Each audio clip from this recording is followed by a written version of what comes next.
చందమామ కథ. మంత్రి సేవకుడు.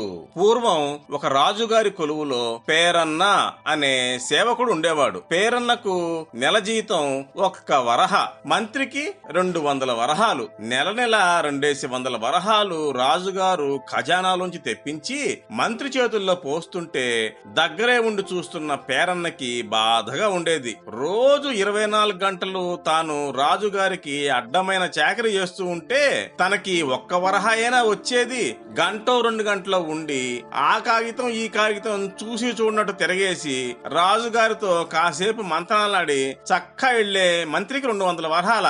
తనకు మంత్రికి జీతంలో ఇంత అంతరం ఎందువల్లనో ఎంత ఆలోచించినా పేరన్నకు అర్థమైంది కాదు. పేరన్న ఉండబట్టలేక ఒకనాడు రాజుగారిని ఈ సంగతి అడిగాడు. వాడి మాటలను రాజు శాంతంగా విన్నాడే గాని జవాబు ఏమీ చెప్పలేదు. కాని ఆయన మనస్సులో ఏదో ఆలోచించుకున్నాడు. ఆ సాయంకాలమే రాజుగారు పేరన్నను వెంటబెట్టుకుని షికారుకు బయలుదేరారు. వారికి 2 ఫర్లాంగుల దూరంలో కోనేటి గట్టు మీద జనం గుమిగూడి సందడిగా కనపడ్డారు. అప్పుడు రాజుగారు పేరన్నతో, పేరన్న అదేమిటో చూసిరా అన్నారు. పేరన్న కోనేటి ఒడ్డుకి పరిగెత్తి వెళ్ళాడు. వాడు తిరిగి వచ్చేటప్పటికి 15 నిమిషాలైంది.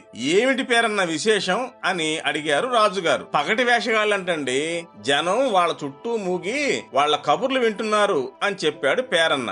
ఏ ఊరు నుంచి వచ్చారు ఈ వేషగాళ్లు అని రాజు అడిగేసరికి పేరన్న సమాధానం చెప్పలేకపోయాడు. చెరువు గట్టు మీదకి వెళ్ళినప్పుడు వాడా సంగతి కనుక్కోలేదు. వెళ్లి కనుక్కొస్తాను అంటూ వెళ్లి మళ్లీ ఓ 1/2 గంటకు తిరిగి వచ్చాడు. ప్రభు, ఈ వేషగాళ్లు కూచిపూడి నుంచి వచ్చారటండి అన్నాడు. ఆ సమాధానం విని రాజు ఊరుకోలేదు.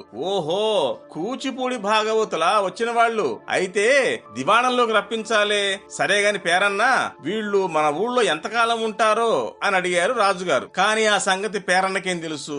వాళ్ళని వీడు అడగలేదు, వాళ్ళు చెప్పలేదు. ఉండండి బాబు, ఆ సంగతి కనుక్కొని వస్తాను అంటూ మళ్లీ చెరువు ముఖం పట్టాడు పేరన్న. తిరిగి వచ్చేటప్పటికి ఈ మాట 1/2 గంట కన్నా ఎక్కువే పట్టింది. వారం 10 రోజుల దాకా ఉంటారంట ప్రభు అని చెప్పాడు పేరన్న. అట్లయితే మనం వేటకి వెళ్లి తిరిగి వచ్చే వరకు ఉంటారన్నమాటే. అవును గాని వాళ్ళు ఏమైనా కొత్త నాటకాలు వేషాలు నేర్చుకున్నారా, లేక అన్నీ మనం చూసినవేనా అని మళ్లీ రాజు అడిగాడు. ఆ సంగతి పేరన్నకి ఎలా తెలుస్తుంది? తెలుసుకోవాలంటే దేవుడా అంటూ చెరువు గట్టుకి మళ్లీ ఓ మాట వెళ్లి రావాల్సిందే. సెలవైతే కనుక్కొస్తాను అన్నాడు పేరన్న. అది మనం ముఖ్యంగా తెలుసుకోవాల్సిన విషయం పేరన్న.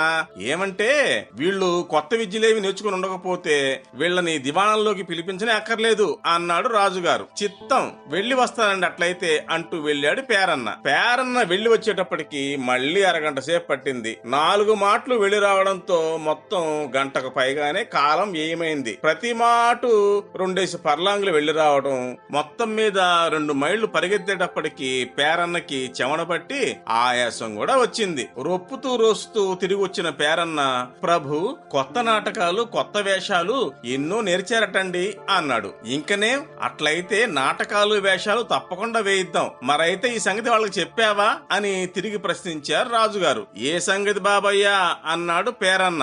మళ్లీ వెళ్లి రావాలేమో దేవుడా అనుకుంటూ. వాళ్ళు ఈ ప్రాంతం విడిచి వెళ్లే లోపుగా మన దర్శనం చేసుకుని దివాణంలో తమ విద్య ప్రదర్శించవలసి ఉంటుందన్న సంగతోయ్ అన్నారు రాజుగారు. తమ సెలవు అవందే ఎలా చెప్పడం ప్రభు అన్నాడు పేరన్న.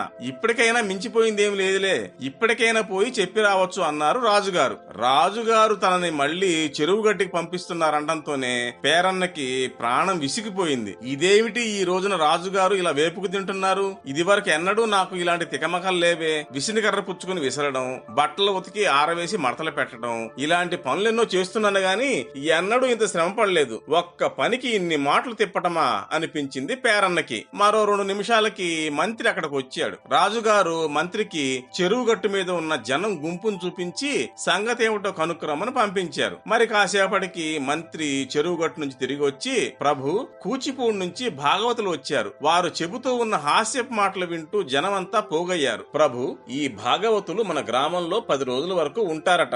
ఎన్నో కొత్త కొత్త వేషాలు నాటకాలు నేర్చామన్నారు. మా ప్రభువులు రేపు వేటకు వెళ్లాలని నిశ్చయించారు. 2-3 రోజుల్లో తిరిగి వస్తారు. అప్పుడు మీరు వచ్చి ప్రభువుల దర్శనం చేసుకోండి అని భాగవతులతో చెప్పి వచ్చాను. వీలును బట్టి తమరు వారి ప్రదర్శనలు చిత్తగించవచ్చు అని రాజుగారికి మనవి చేశాడు. రాజుగారు మంత్రికి సెలవిచ్చి పంపి, పేరన్నా చూశావా, సంగతే పేరేమిటో కనుక్కొని రమ్మనేసరికి మంత్రి వెళ్లి ఒక్క మాటగా ఇన్ని వివరాలు కనుక్కొని వచ్చాడు. ఇన్ని వివరాలు కనుక్కోవాలనే మాటే నీకు అసలు తోచలేదు. నేను అస్తమానం అడుగుతూ ఉండడం, నువ్వు వెళ్లి వస్తూ ఉండడం జరిగింది. తెలుసుకోవలసిన సంగతులన్నీ తెలుసుకోవడమే కాకుండా మంత్రి వాళ్ళని ఆహ్వానించాడు కూడా. ఆహ్వానించాడే గాని మీరు నాటకాలు వెద్దురు గాని రాజుగారు చూస్తారు అని వాళ్ళకి ఏ విధమైన మాట ఇవ్వలేదు. నీకు మంత్రికి గల తేడా ఇప్పటికైనా తెలిసిందా అని అడిగారు రాజుగారు. సేవకుడు తన అజ్ఞానానికి సిగ్గుపడ్డాడు.